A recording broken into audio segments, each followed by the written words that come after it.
brothers, welcome back to my YouTube channel. For today's video mga ka-brother, dito tayo ngayon sa DJI store dito sa SM Mall of Asia. So mga ka-brother, titingin tayo ng Osmo Pocket 3. So yun mga ka-brother, ito yung DJI store dito sa SM Mall of Asia. So papasok tayo sa loob mga brother at titingin tayo ng Osmo Pocket 3. So isa sa mga pinapangarap nating mga pang-vlog natin mga brother. Ito yung tinitingnan natin Osmo Pocket 3. So ito yung pangarap natin mga brother. So almost 1 month din tayo naghanap. So dito tayo dumayo sa SM Mall of Asia para maka-avail nitong Osmo Pocket 3.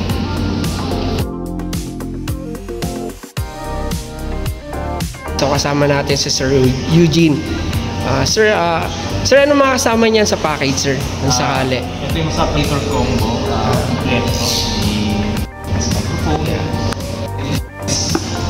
Saka yung bag yung pang yan.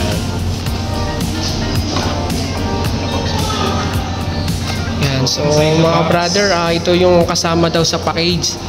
Yan, yung pinaka case nung Osmo Pocket 3.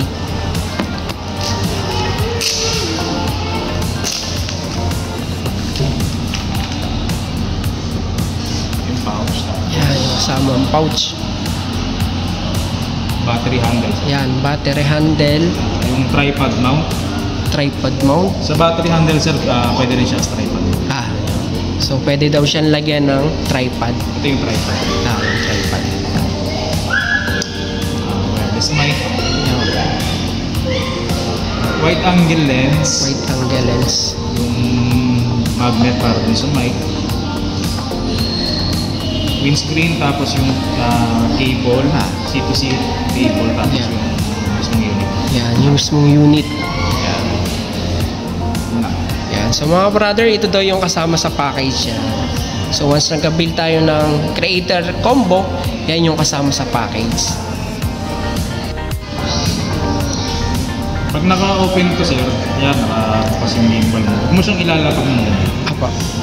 Magkano siya yung magbabaybay. Nasira yung gimbal. Better na lang nakalagay mo ito. Para naka-stand. Nakatayo ano. So yung unit, 59%. Tapos ito yung battery handle niya is 55%. So nakita siya. So dalawang way para i-open. Pwede flip yung screen. Tapos yun lang, need natin para sa activation. Basta pag i-open slide lang siya. Slide siya kung gusto mong naka-landscape. Landscape. Ito, kung gusto mong naka-portrait. Pero pwede naman i-switch pa rin. Continue mo lang. Pag off, ganun din. Edge and back. Wala kasing SD card. Pag swipe from right to edge, settings na. Tapos, eto sir, shooting mode tsaka yung ano yan sa zoom dito. Ito yung sa kanan, smart gimbal mode. Sa smart gimbal mode, tatlo yan. So, ito detect, dynamic framing tsaka spin shot. Spin shot dalawa, may 90 degrees tsaka 160. Then, ito, tilt ng gimbal. Rotate. Yung ikot na ikot mismo. Ano lang sir, yung flip lang. Flip lang. Harap selfie or sa rear cam. Ito, control ng sa zoom. So pag clinic mo siya, ayan. Ayan. Up and down siya, di ba? Press mo siya pag wala na yung 1.0x. So ang control niya na, zoom na siya. Doon na. Battery ito sa taas. Dali lang naman. Press mo ulit, balik na siya sa tilt ng axis. Swipe up, resolution.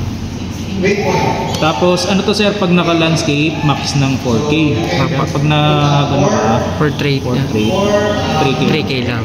Pero 60 FPS pa rin yung maximum. Yun lang mag-ano lang sa resolution.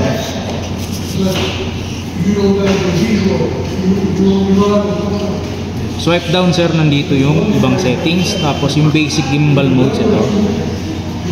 Meron siyang follow, Ay, ibig sabihin follow, sir, yung... FPV. Usually ano to sir, yung galaw ng gimbal. Oo. For example ito, sa follow. So, pansinin mo yung sunod ng camera niya sir, yun yung sa follow. Follow. Pag tilt lock, nakalock naman yung tilt axis.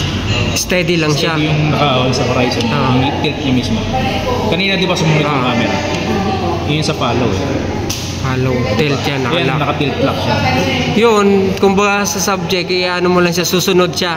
Iba pa yun, yun yung follow mode or active track. Sa active track naman sir, double tap sa subject. Ayan, yun yun. So pag naka-enable yan ganyan, pag gumalaw ka, susunod yung camera. Or pag ginalaw ko yung mismong camera. Pala yung pag nagtitiktok yung nasa iyo, nakita mo yung tao yung nasunod, ano? Yun yun.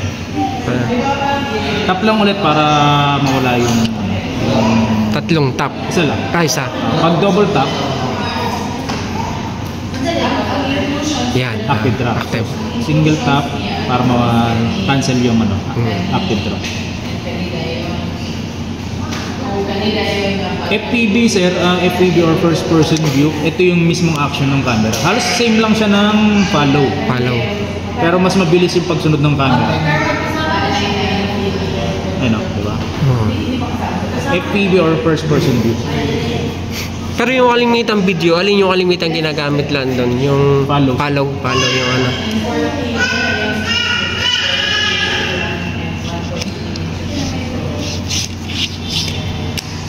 So ito yung last FPV na isa. Mas mabilis to sir. Kahit hindi siya stable lang siya. Then, ibang settings sir nandito ha. Apo. So, wireless mic, testing natin. Sige po. Sa wireless mic sir, pwedeng dalawang microphone ang ilagay mo. So, pwede kang bumili pa ng Isa pa. Ayan.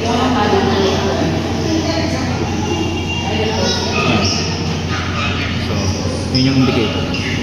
Na nag-on siya. naka-on. Bali, alin seset lang ay pa-power to. Power on mo. Tapos, automatic na siya Automatic connected. na siya, makikita mo yung indicator. Ah. Means nagpa-function. Tapos kung mag-prepare ka ng isa pang mic, punta ka lang dito. Sa settings.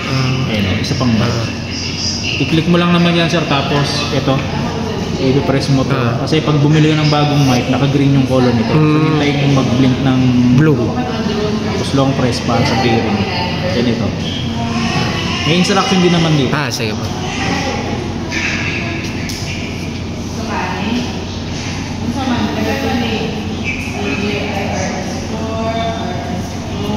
So yun lang sir, madali lang naman siya i-navigate. Control ng camera. Ito yung mismong pang-capture, shutter mismo. Shutter button. So. Long press, power button. Or kung gusto mo mag-switch naman, continue mo lang para mag-switch sa port. Okay na sir? Isa. Yung ibang ano sir, ibang tutorial nito meron sa YouTube. Sa YouTube. Ang pinaka-basic. Then additional pala, open natin ito sir. Sige sir. Papakita ko lang sir. Basta pag naka-turn on to, huwag mo ilalapag ng ganyan. Sira kasi mag-vibrate. Gawa nang iikot yung pinaka-ano niya, no? Yung gimbal na nag-roll. Iba sir, kaya nasira yung ano nila, packet tree. Dahil dito, may ano kasi may tamang pag i-remove mo siya, pag ganyan po. Sige. Iba kasi, kaganyan. Apo. Pwersa yung gimbal. So din tutunan sa puwet niya. Pag ganyan. Para umaga. See? Yan. Ilang sir? Ilang naman.